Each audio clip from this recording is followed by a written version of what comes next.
자 이번에는 우리 김학의 아주 재밌게 돼가고 있습니다. 재밌어요. 저는 확실히 박영선 세요. 난 사람이다 이 사람. 무시하지 않기로 했어. 싸움꾼인 것 같아요. 와 진짜 파이팅 싸움을 너무 아니, 잘해요. 네. 저도 그분을 이렇게 썩 좋아하는 스타일은 아닌데 네. 19대 국회 때 같이 상임위도 해봤고 근데 어제 청문회는 누가 봐도 본인이 좀 쫄리는 자리잖아. 그렇지. 네. 수세적인 자리잖아. 그렇죠. 막아야 되는 수비의 아, 입장이잖아요. 예. 그리고 저쪽이 이제 공격하면 이쪽이 방어해야 되는데 그렇죠. 예. 그걸 뭐 그냥 한 방에 엎어치더라고. 딴 거 아니고 황교안으로. 지금 휘청휘청 그래가지고 갑자기 박영선 청문회가 황교안 청문회가 돼버렸어.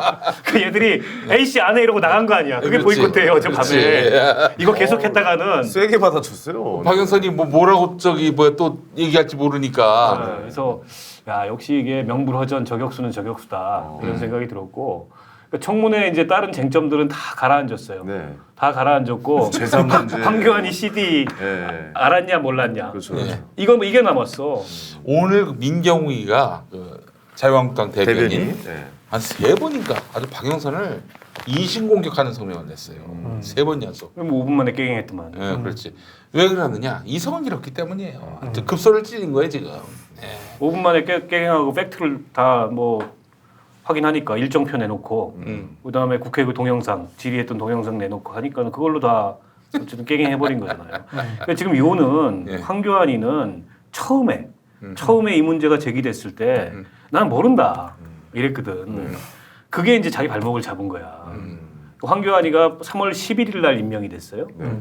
그리고 박영선 의원을 찾아와서 그 면담을 가진 게 3월 14일이에요. 김학의가 3월 21일 날 임명됐어요. 21일인가 17일인가. 그때 일주일 만에 그만뒀거든. 이미 황교안이 임명 단계에서부터 김학의 임명은 예정이 돼 있었던 거고 황교안은 여기에 대해서 아무것도 안 한 거예요. 그러니까 방임하고 본인도 사실은 뭐 그냥 거기 어떻게 보면 일조한 거지 결과적으로. 근데 자기는 이거 일절 모른다. 뭐 동영상의 존재도 모르고 뭐 그런 거 들어본 바 없다. 이렇게 했다가 지금 말이 조금씩 바뀌고 있잖아. 네. 그런 얘기를 여기저기서 듣긴 들었다. 이런 식으로. 근데 만약에 황교안이 이거에 대해서 묵살하고 남기면은 뭐가 문제가 되는 거죠? 뭘 묵살하고 넘기면. 그러니까 이제 김학의 건에 대해서 그 심각성을 알고도 뭐 김학의가 차관으로 임명되는 끝까지 과정에서 모른다. 뭐 그냥 아니 뭐 법적인 문제는 아니지만 법적인 문제는 아니지만 어쨌든 당시에 그 책임 장관이었기 때문에 그렇게 문제 있는 사람에 대해서 차관으로 임명되는데 사실상 방임한 거고 혹은 동조한 거고 혹은 인정을 한 거죠. 뿐만 아니고 그 뒤에 검찰에서 2차례나 무혐의 될 때 이 사람이 장관이었어요. 법무부 장관이었다. 네. 아 2013 수사를 만약에 2013년에 첫 번째 수사에서 무혐의 처분될 때, 네. 2014년에 두 번째 고수 사건에서 무혐의 처분될 때 사실상의 수사 개입이나 수사 지휘를 했는지 여부 이것도 확인이 돼야 되는 거지. 황교안이 안 했을 수가 없지. 이거를 축소 은폐하는데 가담했는지 여부. 이것도 가담하면 이게 위법사항이 되는 거죠. 그럼요. 확인. 그럼 이번에 이제 검찰에 무슨 특별 수사팀인지 뭔지 구성되면 수사 대상이 되는 거죠. 곽상도는 이미 수사 대상이라고 법무부 진상조사위원회에서 발표를 했잖아요. 네. 당시에 그 직권남용 권리행사방해 혐의가 있는지 없는지 조사해라. 황교안도 사실은 같은 의혹에 지금 뭐 대상이 돼 있는 거죠. 저는 그런 생각도 좀 해봤어요. 그 CD를 그렇게 경찰이 갖고 있는 CD를 다 이렇게 볼 수가 있는 거예요. 그래서 박지원 네. 의원한테 와가지고 네.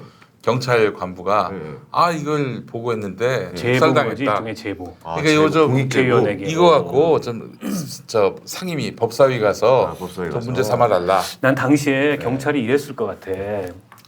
검찰의 반응을 보니까 이 검찰이나 청와대의 반응을 보니까 경찰이 보기엔 이거 명백한데 그리고 경찰은 수사해가지고 저거 절대 차관 안 되도록 하고 싶고 처벌도 하고 싶은데 분위기가 싸한 거야. 청와대에서 뭐 쓸데없는 아무래도 얘기 김학의를 박근혜가 절대적으로 신뢰하니까. 그러니까 본인이 아니라 그러는데 무슨 소리냐 이렇게 나왔다는 거 아니에요. 그러니까 당시 경찰 내부에서 어떻게 해서든지 이걸 좀 쟁점화시키고 싶어가지고 아마 좀 뭐 박지원 의원이나 박영선 의원 통해 가지고 누군가가 이걸 제보를 한 것 같아요. 그러니까 어쨌든 국회의원은 제보를 받을 수 있는 사람이잖아. 그렇죠. 예. 그리고 이걸 갖다 이렇게 공개한 게 아니고 뭐 국회 상임위장에서 튼 게 아니잖아요. 본인들이 보고 확인을 하고 황교안한테 우리가 알고 있다. 너도 알고 있지 않냐. 이렇게 질의를 한 거야. 그 지리 장면 봤어요? 황교안이 그 눈만 끔뻑끔뻑하고 거기서 반박을 안 해. 너도 알고 있잖냐. 네가 알고 있다는 걸 내가 알고 있다 이렇게 질의를 하니까. 그건 시인한 거잖아 그때. 근데 이제 와가지고 뭐 오리발 내밀고 모른다고 하는 거는 말이 안 되는 거죠. 그 주진우 기자가 봤대요 영상을. 봤는데 주진우 기자는 어떻게 봤다고? 그 사람도 뭐 누가 보여줬겠지. 박지원이 뭐 정부가 들어왔으면 뭐 아, 주진우도 볼 수 있는 거지. 근데 그 나는 이제 그 동영상을 통해서 이 성폭력이냐 성접대냐 이게 딱 구분될 줄 알았어요. 그렇지는 애매하대요. 섹스만 있다 한마디로 얘기했어. 아 그러면 약간 강제성은 이런 거는 좀 근데 특별히 보이지 않는다. 섹스가 꼭 무슨 뭐 때리고 뭐 그렇게 그건 진짜 이제 뭐 어마어마한 그 옛날 기준이고 네. 요즘 기준으로는 네. 어쨌든 그 사람은 어마어마한 권력자예요. 그런 권력 관계가 작용한 그런 강제성이 동반되면은 다 성폭력인 거지. 그렇지. 그렇죠 그렇게 인정이 될 수가 있죠. 예. 그리고 피해자가 그렇게 주장을 하고 네네네. 어쨌든 성폭력 사건에서 피해자의 입장이 중요한 거예요. 우리 대한민국의 모든 판례들이 그래. 그렇죠. 예. 피해자의 입장이 또 너무 터무니없으면 그건 또 이제 진위가 가려지겠지만은 이 사람은 일관성 있게 당시 경찰 수사 때부터 1차 수사 때는 아니었지만 네. 본인이 어쨌든 이 피해를 호소하고 나온 다음부터는 일관성 있게 이 진술을 하고 있거든. 만약에 근데 그런 게 하나도 고려가 안 됐어요. 그 그래서 피해자의 진술이 왔다 갔다 하고 뭐 또 이제 뭐 일관적이지 말하자면 않고, 의심할 여지가 있으면 검찰이 그걸 갖고 파고들어서 무혐의로 만들었겠지. 근데 이게 김학의가 그때 비공개 조사를 받았어요. 네. 그 공개적으로는 검찰이 소환도 안 했어. 비공개 소환해가지고 조사를 했는데 김학의 그 조서 20페이지, 피해자 조서 150페이지. 그 피해자 조사를 어떻게 받았는지 지난번에 그 경향신문에 한번 쭉 실렸다며. 예, 글쎄요. 예. 사실상 너도 다 동의하고 인정한 거 아니냐는 질문. 아니 별장 갔는데 말이야. 왜 갔냐. 거기서 왜 샤워했어? 샤워하는 거는 이거 섹스하려고 샤워한 거 아니야? 마음의 이런 식으로. 준비를 하고 간 거 아니냐? 그렇지. 뭐 이런 식으로 끊임없이 반복하니까 네. 피해자로서는 이게 절벽 같은 느낌이 들었을 거 아니에요. 그렇죠. 내가 여기서 더 나서봐야 네. 뭐 나만 이제 당하겠다.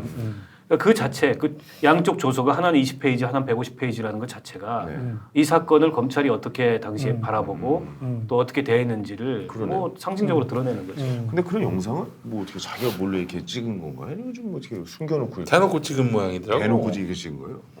누가? 모르지. 윤중천이가 찍었겠지 뭐. 아, 그 본인이 찍은 건데 그게 유포가 된 약간 그런 사건입니다. 이제 아마 윤중천이도 보험을 들려고 그렇게 촬영했겠죠. 했겠죠. 이제 도움을 드리려고. 김학의가 나중에 뭐 신이 어긋나는 행동을 하면은 그걸 갖고 쥐고 흔들려고. 아, 약점을 하나 잡아놓는 거군요. 자, 근데 황교안 제가 어떤 분을 만났는데 황교안은 오래 못 간다 이런 얘기를 하더라고요. 그건 알 수 없는 건데 그 사람 얘기는 제가 이야기만 하면 단번에 아실 보수 야권 인사예요. 황교안은 이 위기를 이길 수 없고 이 위기를 극복할 수 없고 끝내 구속될 수도 있다. 이렇게까지 얘기하더라고. 뭐 구속까지는 구속되는 모르겠으나 사유는 뭔데요? 지금 말한 대로 직권남용이지 뭐. 직권남용. 구속 사유는 구속까지는 모르겠으나 어쨌든 정치인으로서 이런 정치인이 됐어요. 그리고 과거에도 어쨌든 공직자였고, 그러니까 본인의 얘기의 신뢰성, 그러니까 이 진실성 이게 지금 의심을 받고 있는 거잖아. 네. 나는 모른다 그 사건, 뭐 전혀 관여한 바 없다. 근데 모르지 않다는 게 지금 확인이 됐어. 어제 오늘 사이에 모를 수가 없다는 게 때문에 거기서부터 이제 이 금이 가기 시작한 거고요. 어쨌든 4월 3일 날 재보궐선거 두 군데에서 치르는데 이게 최대 이슈가 돼버렸어요. 그러니까요. 그래서 이게 뭐 황교안 선거가 돼버린 거죠. 황교안 선거가 됐어요. 만약에 이번 재보선에서 창원 성산에서 이긴다 정의당이 네. 그러면 이거는 뭐 사실 황교안의 패배라고 봐야 되겠죠. 그렇죠. 아니 우린 지금 유세가 지역에서 뭐 강기훈 후보는 상대를 하지 않아요. 그 정의당 유세도 다 자유한국당과 황교안에 관련된 유세인 거고. 예. 대선 치러. 저 김용민이도 2012년 총선 때 나의 라이벌은 이노근 후보가 아니라 이명박이다. 이러고 다녔었어요. 아주 기세 넘치게. 그때 그랬죠. 예. 기세 넘치게. 초반에 지지율 좋았잖아요. 좋았죠. 예. 예. 기억납니다. 예. 그런데 이노근한테 졌지. 이노근한테 졌어요. 예. 그래서 이노근이 이제 낙선되고 제가 그래서 축하와 한 보낸 거 아닙니까? 근데 나는 자유한국당이나 황교안이 네. 좀 머리가 나쁘다고 생각하는 게 오늘 아침에 황교안이 당 회의를 하면서 메시지를 그렇게 얘기했어. 왜 누구야 곽상도만 수사 대상에 포함시키냐. 네네. 왜 조홍천은 안 하고? 최동욱 조홍천은 왜 하느냐. 특검하자. 예. 최동욱 조홍천까지. 예. 아니 내가 최동욱 조홍천이면 그래 하자 이렇게 나올 것 같아. 그러지 않겠어? 최동욱 총장 그때 잘린 사람이에요. 그렇지. 황교안이 자른 거야. 내사당하고 잘렸어. 내사당하고. 그러니까 그뭐 혼외자. 숨겼던 아들이 있다. 뭐. 뭐 약간 그런 거잖아요. 예. 그리고 조홍천 의원은 당시에 검증 라인에 있었지만은 이 사람이 무슨 뭐 인사에 관해서 개입할 수 있는 끝발이 아니었어. 공직기강 비서관이었을 뿐이야. 때문에 조홍천 의원도 특검 수사한다면 거기에 응하지 못할 이유가 없어요. 그러니까 이게 보면 약간 바보 같아. 안 받을 줄 알고 못 받을 줄 알고. 근데 제 주진우 기자에게는 이래요. 일단 황교안이 이제 쩌리로 이제 사실 법무부 장관이 됐는데 왜냐하면 그 김학의를 검찰총장 시키려고 했는데 원래는 이게 사실 청문회에 올라가면은 털리니까. 과거 털릴 게 또 한두 군데가 아니고 그래서 네. 또 그 실제로도 그때 동영상 건이 네. 걱정이 됐었대요. 아, 그 건이 그때도 이제 이슈가 됐었던. 그렇죠. 2013년 초부터. 아, 그렇군요. 그래서 검찰총장 후보로도 거론이 됐는데 네네. 사실은 박근혜는 초대 검찰총장을 김학의를 시키려고 했던 그렇지. 거예요. 근데 이 평판이 나오니까 네. 당시에 이제 그 인사추천위원회에서 네. 머리를 써가지고 3배수로 압축하는 과정에서 원래는 그게 탈락시켰어. 6배수인가까지 압축을 해요. 네. 근데 그걸 3배수로 압축하는 과정에서 아웃을 시켰고 음. 법무부 장관도 시키고 싶었는데 그것도 역시 청문회가 있으니까. 근데 청문회 때문에 이게 안 되는 거야. 아. 그래서 차관으로 갖다 놓은 건데 황교안도 되게 껄끄러웠을 거예요. 왜냐면 선배잖아요. 자기 고등학교 1년 선배거든. 네. 고시는 한 기수 들이지만. 그래서 이게 장관이 차관 결재받는 구조 아니냐 이런 말들이 당시부터 있었다고. 실세는 황교안이 아니라 김학의였다라는 얘기가 나왔는데 김학의가 위기에 처했어. 이때 황교안이 물타기를 해가지고 또 게다가 거기에 더해서 최동욱을 날리고 이래서 박근혜에게 그냥 입법을 받기 시작했고 승승장구해서 나중에 국무총리까지 된 거 아닌가 이런 시나리오가 있어. 두 가지 뭐 그거하고 최동욱 날린 거하고 통진당 해산하고 두 가지로 된 그래서 거지. 통진당 해산까지 이거 봐서는 그런 시나리오가 있다. 그래서 만약에 그게 뭐 여지없이 그 박근혜 쪽은 워낙 단순하기 때문에 그런 시나리오가 대부분도 맞아요 또. 어? 그래서 만약에 적중한다면은 황교안은 이제 줬다는 거지 한마디. 아니 그래서 어쨌든 인사청문회 전국에서 여러 장관 후보자들이 사실은 여러 문제들이 좀 드러났어요. 네네. 특히 이제 건교부 장관, 국토부 장관 후보자 같은 경우에는 그 부처의 성격상 다른 부처였더라도 마찬가지긴 하지만 그 부처의 성격상 좀 안 맞는 사람이 된 거여서 이제 논란이 커질 상황이었는데 사실 자유한국당에서 다 거부했죠. 다 네. 거부했는데 갑자기 이게 무슨 이슈가 황교안 확 이슈로 확 넘어갔어요. 바뀌어 버려가지고 다 통과될 수도 있겠네. 오히려. 그렇게 돼버렸어요. 네. 그나저나 잠깐 좀 이 얘기. 김의겸 청와대 대변인 그 10억을 대출 받아가지고 부동산을 샀다? 나는 도무지 이해를 할 수가 없어요. 왜 꼭 그렇게 해야 했는지. 현직에 있을 때. 시점이 안 좋죠. 네. 일단 그 나라에서 그렇게 뭐- 옥죄고 있는데. 일단 네. 그 적어도 현재까지는 뭐 대출 과정에서 특혜, 그런 건 없는 불법 것 이런 건 같고. 없었던 것 같고요. 그냥 이제 받을 수 있는 한도만큼 최대한 이제 받은 것 같다. 그렇죠. 그런데 이제 문제는 자 뭐 그분 출생 연도를 봤더니 63년생이더라고요. 네네. 그러면 올해로 만 56세 또 뭐 우리 나이로 보통 57세 이렇게 이야기하는데 그러면 이제 뭐 대변인 임기가 얼마나 될지는 모르겠으나 임기가 없지. 아니 임기는 없으나 어쨌거나 이제 실제로 얼마나 그 대변인으로서 이제 재직을 할지는 모르겠으나 만약 이제 민간인으로 다시 돌아간다 그러면 분명히 이제 전세 살고 싶을 것 같은 나이는 아니야 사실. 그 말은 한편으로는 이해가 되는데. 집이 있고 싶겠죠. 자, 근데 예. 이제 저는 두 가지가 걸려요.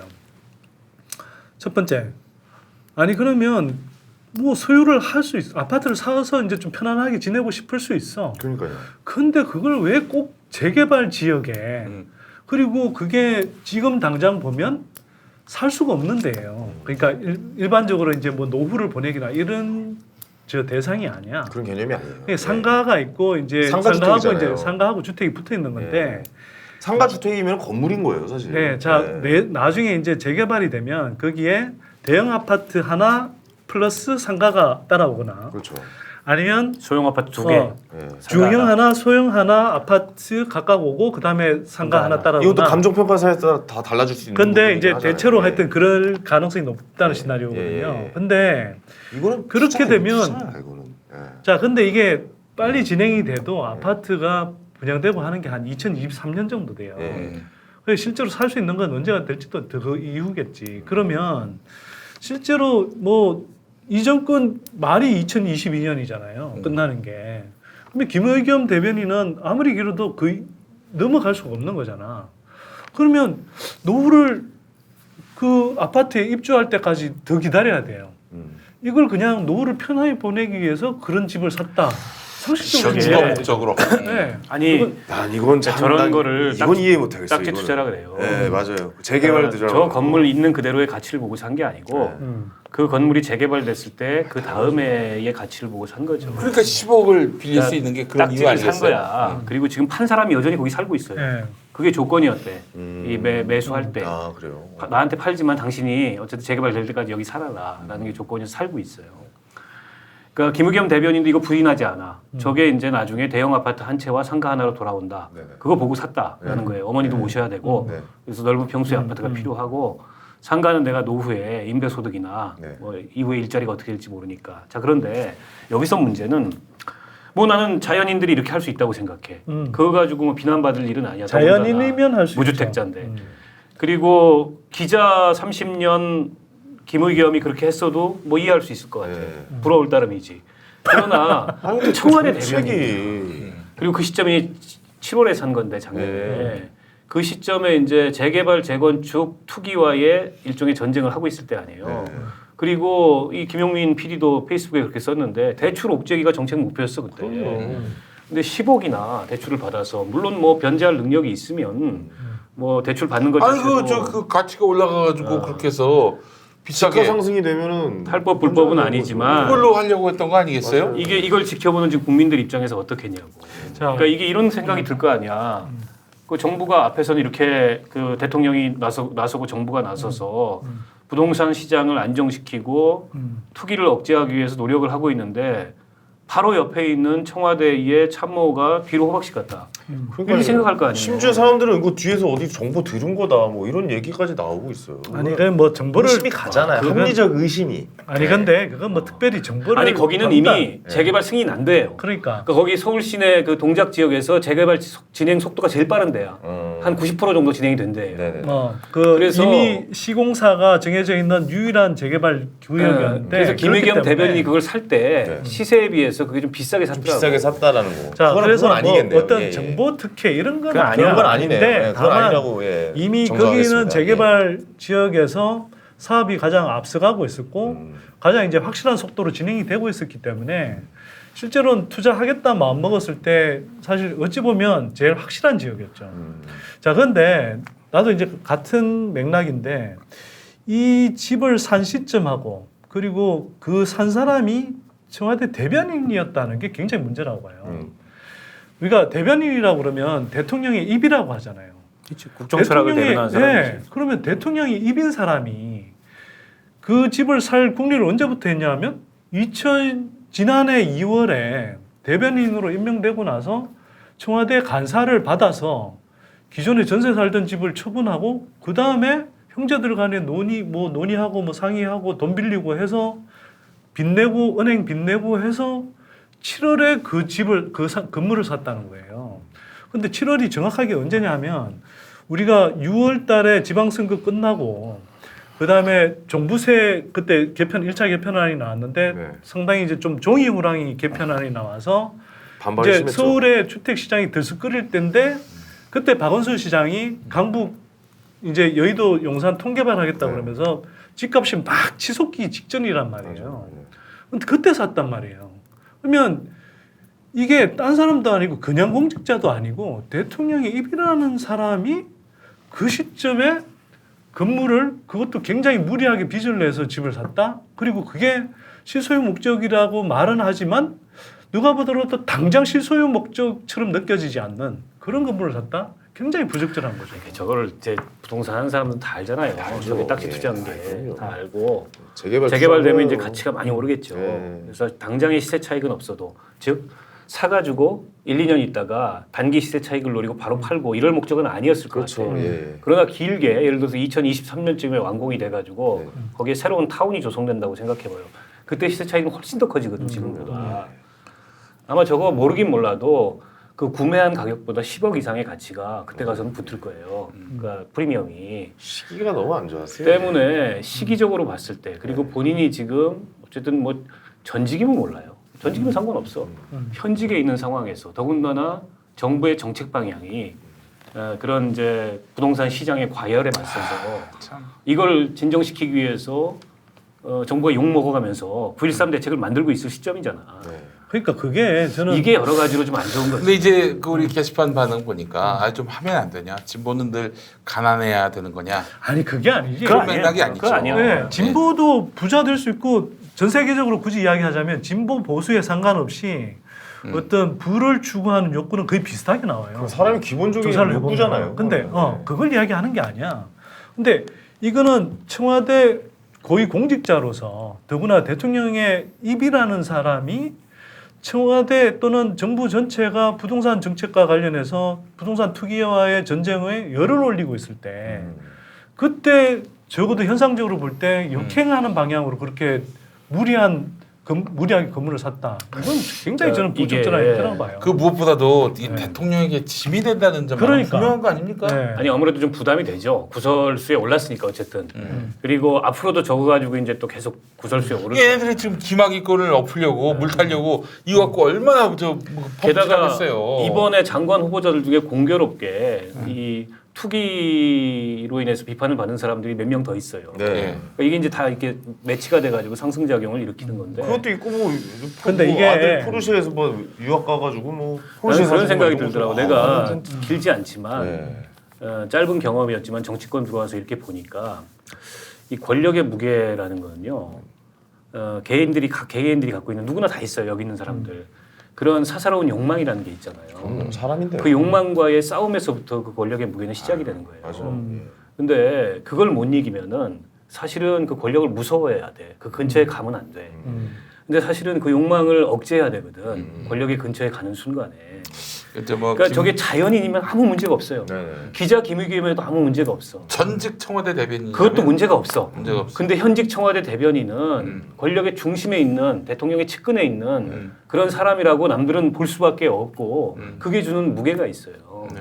때문에 아무리 견물생심이고 또 좋은 기회죠 어떻게 보면은 네네. 아니 저런 좋은 기회가 현희 씨 앞으로 왔다고 생각해봐. 당장 돈이 내가 한 10억쯤 대출을 받을 수 있고 네. 아니, 잡죠. 나는 10억쯤 대출을 못 받을 네. 것 같아서 못 잡을 것 같은데 네.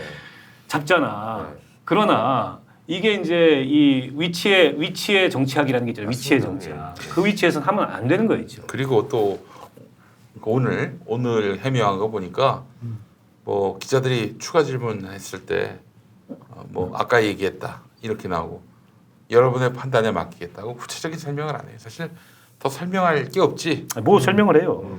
사실 이게 또 권력이 오만하다 이렇게 비춰질 수도 있는 거고 전에 그 박성민 정치 컨설턴트가 그 민주당의 해명은 다 옳아요. 그러니까 예를 들면 누가 막 공격하고 비난하는 거, 뭐 예를 들면 총기 관련해서 대구에서 다 청와대 말이 옳고 다 여당 말이 옳지만 그러나 이 사실은 그런 추궁이 있을 때 논리적으로 반박하는 게 아니라 할 말은 해야지. 이거는 이런 맥락이고 저런 맥락이다. 그런데 우리가 국민의 마음을 더 헤아리도록 노력하겠다. 이게 상대방 국민들의 마음을 다치지 않게 뭐 좀 이거에 대해서 굉장히 좀 이상하다라고 하는 사람들에게 그래 여러분들께 저희들이 불찰을 가했다. 끝없이 좀 몸을 낮추는 겸손한 자세 이것이 필요하지 않았나 하는 생각이 들고 뭐 지금 우리 게시판에서 김의겸 대변인을 나름대로 옹호하는 분들이 있어요. 뭐 그분들의 또 취지나 생각은 다 뭐 존중할 만한 것이긴 하지만 이게 나는 우리 예를 들면은 지금 여당에 대해서 문제 있다 이렇게 얘기하는 사실 사람들에게 오늘 굉장히 떡밥을 던져준 꼴이 됐어요. 저는 이 이슈를 오늘 아마 이야기하게 될 것 같아서 오면서 생각을 해봤어요. 내가 이게 자한당 쪽 정권이 잡고 있고 그 대변인이 이런 일을 했으면 어떻게 이야기했을까? 그런데 그게 아니라 지금 민주당 정부가 잡고 있고 그 대변인이다. 그럼 그렇다고 해서 이 행태 자체가 달리 판단될 수 있나? 아니죠. 저는 생각해봤을 때 아니라는 생각이 들었고요. 그래서 더구나 저는 좀 오히려 진짜 대통령 또는 이 정부의 짐을 지운다라는 측면에서 정말 화가 나요. 한편으로는 김의겸 대변인이. 왜 그 추정은 그러냐면 국토부 장관도 예를 들어서 예전에 그냥 기자 시절에 했던 게 뒤늦게 드러나서 그래서 뭐 그런 거면 차라리 괜찮아. 이해할 수도 있어. 근데 기자가 집사한 게 뭐 문제야. 청와대 대변인이 되고 나서 관사로 들어간 다음에 그 재택했지. 가족들 돈을 다 끌어모아서 서울의 주택 가격이 가장 들썩일 때 그걸 샀단 말이에요. 그거는 나는 네. 정말 청와대 대변인이라는 그 막중한 자리를 생각하면 이렇게 하면 안 되는 거예요, 이 사람은. 아니 예를 들어서 이런 거예요. 김의겸 대변인이 뭐 10억까지는 아니더라도 그러니까 본인이 자산이 한 14억 됐다 그랬잖아요. 그 14억 가지고 14억이면 서울 시내에서 한 네. 30평대 아파트 괜찮은 거 사잖아. 네. 그거 샀어. 청와대 나오면 들어가려고. 그냥 분양받았어. 그걸 누가 뭐라고 그건 그래. 그래. 그 문제 안 돼요. 분양이 아니라 그냥 샀어도 시세 네, 오른 거 좀 네. 샀어도 앞으로 더 오를 거 대비하고 샀어도 문제가 안 돼요. 이거 아니고 이건 재개발 지역에 딱지를 산 거예요. 건물은 사실 대출이 또 잘 나와요. 아직 아파트 정도까지 제재가 들어가지는 않잖아요. 그거는. 그게 이제 네. 주택담보대출을 받을 수도 있고 네. 또는 이제 그 뭡니까 그 상가 임대 대출을 받을 수도 있거든요. 그런데 어느 쪽을 받았는지는 잘 모르겠어요. 담보를 받았기 때문에 50% 근데 정도 어쨌거나 받았겠지. 주택담보대출로 하면 40%가 되고 네. 그 상가 임대로 받으면 조금 더 규제가 더 넣었어요. 그러니까 나는 그러니까 그것도 약간 의심이 되는 게 아파트 규제 다 이제 박아 올 그냥 뭐 DTI 뭐 LTV 다 해놓고 결국 아파트 들어간 도 아니고 건물에 대출이 잘 나오는 건물로 들어갔다는 얘기예요. 이것도 약간 좀 의심해 볼 그러니까 저는 만하죠. 안타까운 게 면적도. 그러니까 안타까운 게 이게 어쨌거나 많은 국민들 중에 특히 무주택자들 입장에서 보면 부동산 가격이 최근에 수도권 중심으로 이렇게 치솟은 것에 대해서 굉장히 상당히 박탈감이 있단 말이에요. 있죠. 근데 이게 정작 드러난 거 보니까 이미 청문회에서도 이 장관 후보라는 사람들 몇몇이 이게 뭐 최종호 국토부 장관이 이제 대표적인데 뭐 세 채를 갖고 있어. 그리고 장관 청문회 앞두고 꼼수 정의를 한 게 딱 드러났어. 이런 등등의 사안이 있는데 여기도 청와대 대변인이라는 사람까지 저렇게. 그러면 이거는 뭐 어떤 해명을 하더라도 기본적으로 국민 정서상 그럼요. 예, 굉장히 확실히. 예, 정남이 떨어지게 돼 있어요. 그러니까 왜 그런 예, 구설수에 오르는 빌미를 주냐 이거죠. 이거 개인 명의로 산 겁니까 아니면 뭐 법인 명의로 산 겁니까? 법인은 개- 개인이지 무슨 개인이죠. 그러니까 뭐 개인이 100% 아 이번에 이게 알려지게 된 게 네. 재산이 증가해서 알려진 거예요. 아, 재산 저것 때문에 공직자 재산 공개를 했는데 네. 부채도 다 이제 재산으로 잡히니까 갑자기 재산이 확 는 거야. 네. 그 내막을 보니까 이거더라 이렇게 된 거예요. 그래서 알려지게 된 거예요. 왜냐면 이거 법인으로 사면은 대출 90%까지 나와요. 제가. 아니 법인을 할 수가 없지 어떻게 법인을 해? 네. 법인으로 굳이 할 건 아니고. 네. 근데 이 문제에 관해서 적어도 나경원은 할 말이 없다. 나경원이 뭐라고 나경원은 그랬어요? 신당동에서 야. 상가를 사서 그 훨씬 더 많은 차익을 특히 뉴타운 후보 지역이었어요. 민경욱이도 마찬가지야. 네, 그런 이거 놈- 가지고 뭐 비비꼬는 얘기했는데 그런 놈들이 뭐 민경욱이도 말할 자격이 있는 다주택자인데다가 놈들은 아니고. 지역구는 송도인데 집은 다 강남에 있어. 그럼 뭐 그런 얘기 그런 사람들이 이런저런 얘기하는 건 주제는 없는 얘기고. 아니 그리고 근데 지금 자유한국당은요 자기들이 비판할 자격이 있을 때 비판했으면 좋겠어요. 그러니까 비판할 자격이 기본적으로 잘 없는 놈들이 많죠. 왜냐하면 음. 자한당 의원들이 어쨌거나 서울 강남에 저 집도 제일 많고 평균적으로 제일 저 주택 수도 많아요. 그러니까 그런 사람들이 그리고 뭐 제가 보기에는 굳이 탈불법이라 그러면 그 국민 정서에 어긋날 정도로 이렇게 뭐 그런 부동산 투기 의혹을 저지른 사람들은 자한당 쪽이 훨씬 많죠. 전반적으로. 알겠습니다. 아 참. 만약에 용민이 형님이 이런 걸 똑같이 돈을 들여서 건물을 샀다. 형이 이걸 먹을까요? 나는 공직에 들어갈 생각이 생각이 없어요. 없을 뿐더러 네. 내가 공직에 들어가는 순간 이건 정권이 무너지는 게 대출을 10억 아니 사람 쓸 사람이 없어서 저놈을 갖다 쓰냐 이런 얘기가 아니, 나온다고. 그 이전에 야, 내가- 대출을 10억 받아도 네. 25억이 안 돼. 대출 10억 받으면 10억만 있는 거 아니야? 나는 저 이 세상을 나도 살면서 그렇더라고. 슬프더라고 생각해 보니까. 나는 이 세상을 살면서 모든 욕망이 다 거스렸습니다. 아, 돈에 대한 욕망뿐만 아니라 네. 뭐 알잖아요. 욕구, 네. 욕구에 대한 욕망, 욕망 예. 다 버렸습니다. 저는 잘하셨습니다. 그게 그리고 기본적으로 아니 이제 목사가 될 사람이 목사 할 게 없어. 성직자가 될 사람이 잠깐 잊고 있었나 봐요. 이제 좀 욕도 줄이고. 예예예 깜짝 놀랐습니다. 네. 아 그렇지 믿고 있었나 봐. 내가 전도사였구나. 욕구도 줄이고 욕도 줄이고. 아, 그러니까 그 저기 공직자가 되려는 사람들은 요즘은 그렇더라고요. 2000년대부터 사무가 된 친구들이 나중에 장관 될 걸 생각하고 신변정의를 철저히 한다는 거야.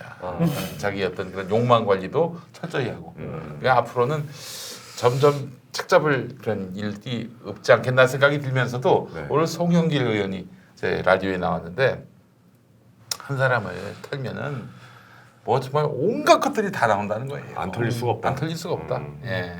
그래서 나는 인사청문회 이번에 지켜보면서 그 생각이 좀 들더라고요. 이거는 이제 우리 당의 입장과 관계없이 내 소신이기도 한데 이 인사청문 제도가 애초에 도입 취지하고 다르게 굉장히 변질돼 있어요. 그렇지.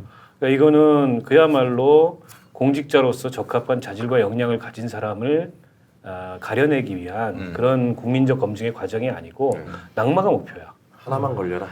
이러다 보니까는 서로 그래요. 서로 입장이 바뀌면은 그러니까 위치가 바뀌면 입장도 확 180도 바뀌어. 기준이 바뀌고. 네.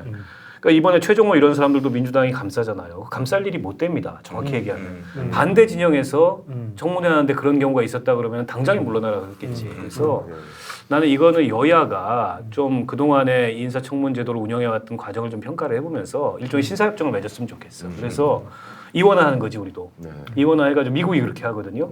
미국이 하나는 이제 정책에 대한 검증을 정책과 비전에 대한 검증을 해요. 이건 공개 청문회로 합니다.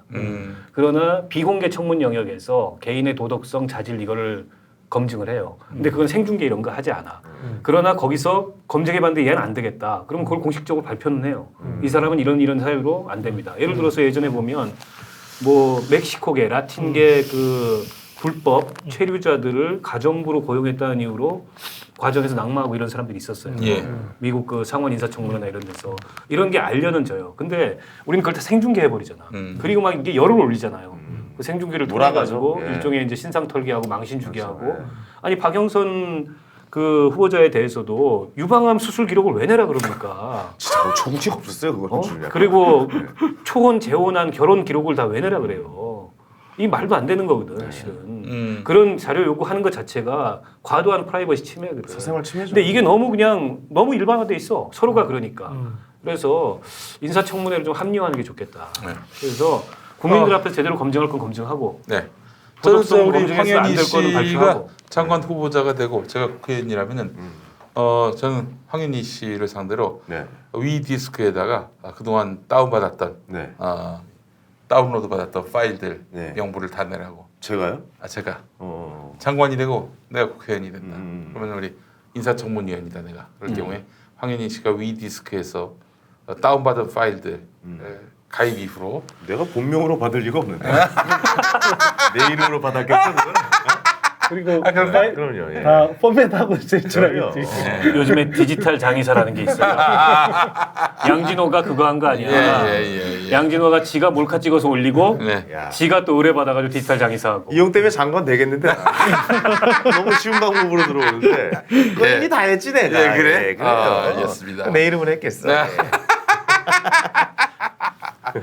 알겠습니다. 예. 그 야동 다운로드 받은 그 목록만 봐도 뭐 바로 그 사람은 뭐 성향이 나오죠. 예. 성향이 나옵니다. 예. 예. 그 폴더 하나만 뭐 새로 이름으로 된 그 폴더들. 네, 그렇죠. 컴퓨터에서 몇 개만 찾아도 이 뭐 인간이 쪽박구리인가 뭐였지? 예, 뭐 쪽박구리부터 시작해가지고 뭐 새알도 있더라고요. 디테일하잖아. 진짜 나는 예. 잘 모르는 세계네. 어쨌든 알겠습니다. 예. 예. 새 이름으로 된 폴더 잘 좀 확인해 보시고요. 예. 예.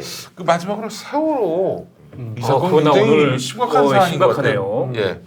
저게 그냥 설로만 떠돌았던 그게 설이 아닌 게 돼버렸어. 네. 그 CCTV 기록을 완전 조작했다는 거 아니야. 바꿔치기 했다는 의혹도 그러니까 있잖아요. 이런 거 같아. 내가 아까 기사를 읽어보니까 예.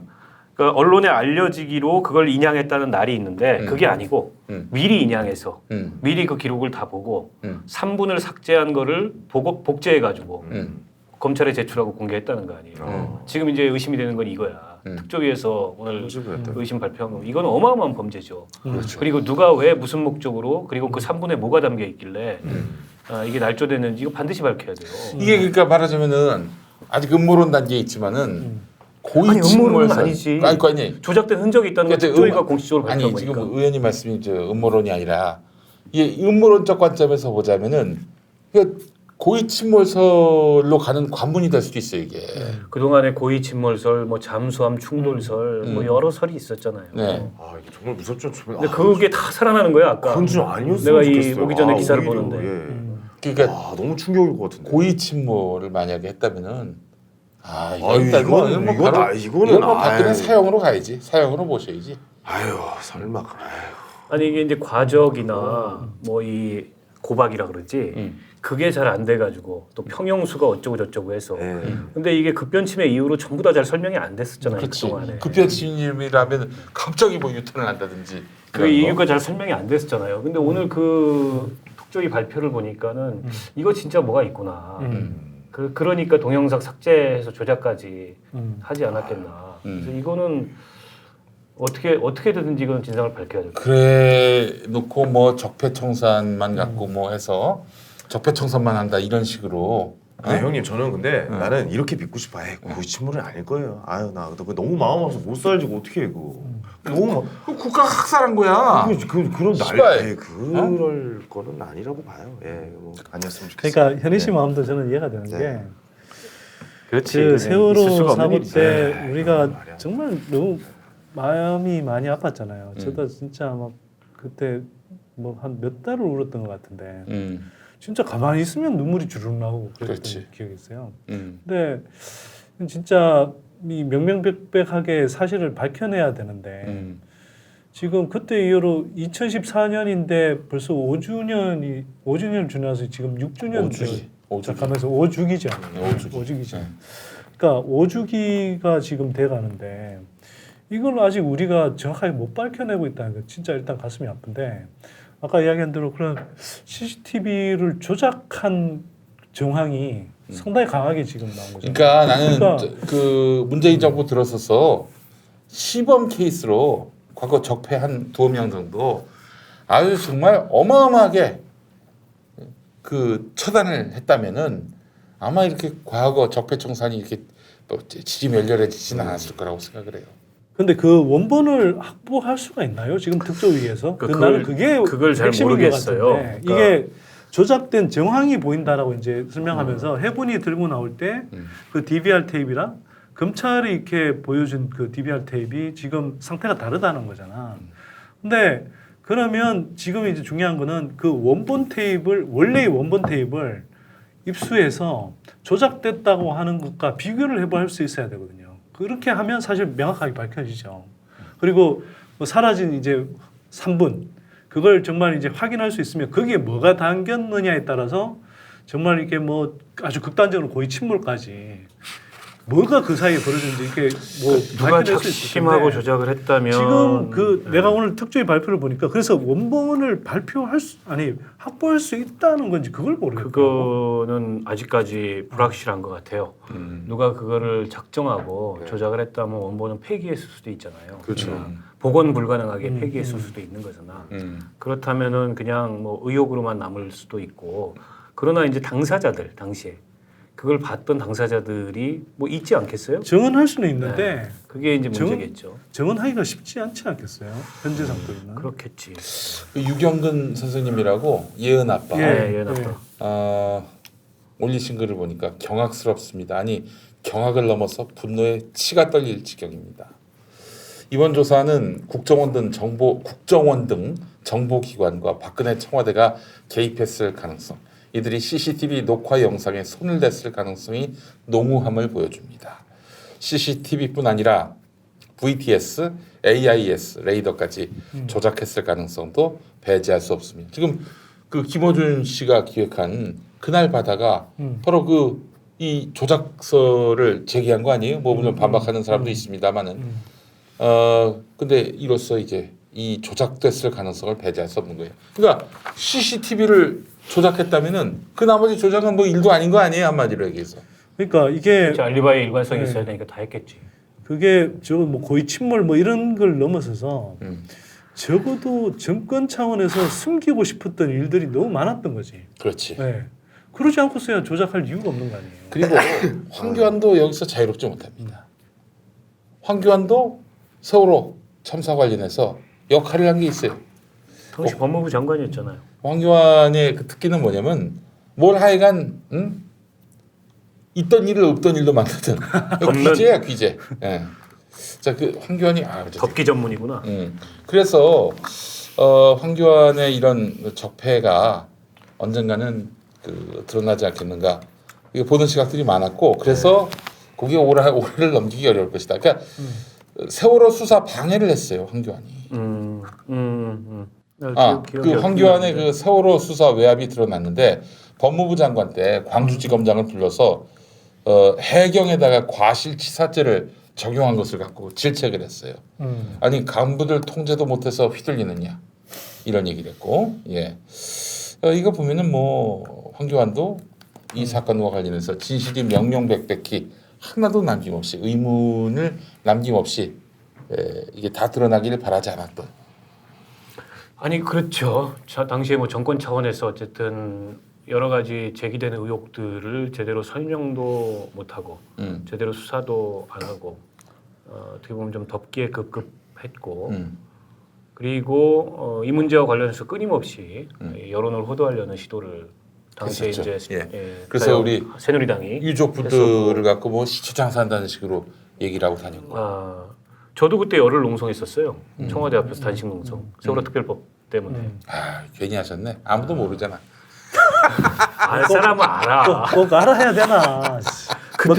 그때 문 대통령은 광화문에서 했고. 그렇게 따지면 나는 정- 뭐 정- 세대행동 조직에서 한 300만 서명을 그 옆에서 하셔야지. 그 문 대통령 옆에서. 아니 이제 그 당은 거기서 하니까 우린 여기서 한 거지. 청와대 앞에 해가지고. 그때는 대통령 아니었잖아. 아니 여러분 농담입니다. 농담이에요. 배고팠어 그때. 예, 아니 고생하신 분들 이제 정말 농담이고, 이건 뭐 농담이니까 이게 여러분. 너무 마음이 아파서 제가 말을 도저히 뭐 껴들 수가 없을 정도로 예, 예. 세월호 얘기는 음, 가슴이 아픕니다. 진짜. 그래요. 어찌됐든 진실은 밝혀져야 되고요. 음, 그게 누가 어떤 목적을 가지고 조작을 했던 그리고 거기에 어떤 내용이 담겨 있던 이 진실을 어떻게 해서든지 밝혀야죠. 이게 뭐 한두 사람이 연관된 문제도 아니고 유가족들은 물론이거니와 온 국민이 다 사실은 그렇습니다. 관련자기 때문에 그 원본 확보를 위한 이 특조위 조사뿐만 아니라 음. 검찰 수사까지 들어가야 된다고 봐요. 뭐 그렇죠. 지금 검찰이 너무 할 게 많아가지고 모자란대요. 요즘 뭐 동부지검이 제일 그 검찰에서 끝발을 날리고 있다는 거 아니에요?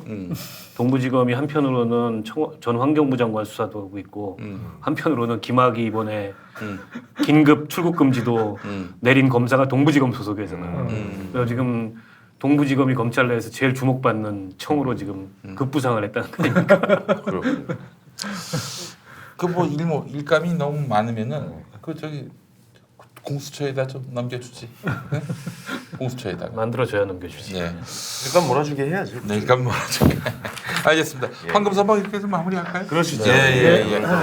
행복한 알찬 시간, 시간이었습니다. 알찬 시간이었습니다. 네네. 저희 또 다음 주에 뵙도록 하겠습니다. 알겠습니다. 자, 다음 주에 뵙겠습니다. 안녕. 네. 안녕히 계세요. 네.